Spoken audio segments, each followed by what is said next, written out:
Mhari, you're a United Reformed Church minister. When I first met you, you were working in pastoral charge and regularly preaching. And then one day you had a very public and frightening experience.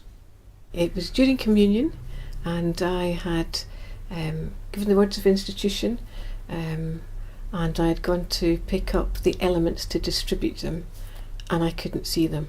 Well, I wasn't sure what was going on at all. I was very perplexed about the whole thing, and in actual fact I thought perhaps I had a brain tumour. No, it wasn't. It was the fact that I've got early onset of dementia. It was a horrible thing to hear, wasn't it?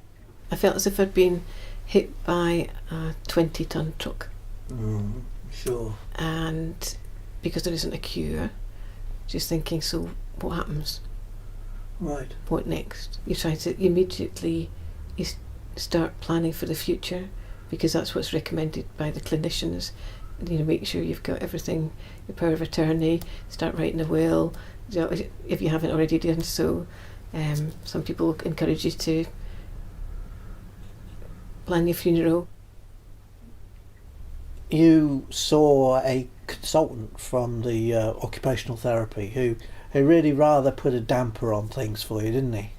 Basically what happened was I was written off during the occupational health assessment, and it was basically said that they would recommend that I should be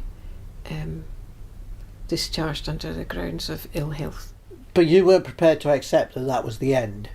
I actually had to remind him that under the Disability Act that he had to talk to me about the things that I could potentially do and was willing to do. I think the church has got a huge role to play, because it's about communities coming together.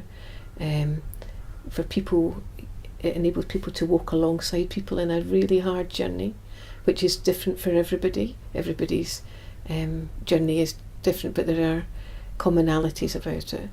And actually I believe that Jesus would have been walking alongside people with dementia. But there are practical things too? A practical example is having large print, not hymn books per se, but if you large print hymn sheets. Yeah.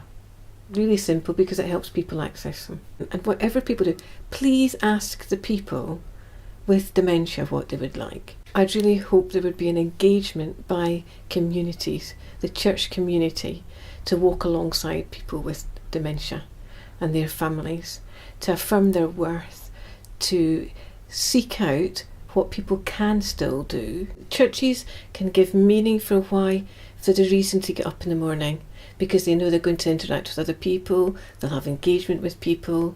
Yeah, churches, I think churches are in a really good position to walk, to talk, and help people, actually.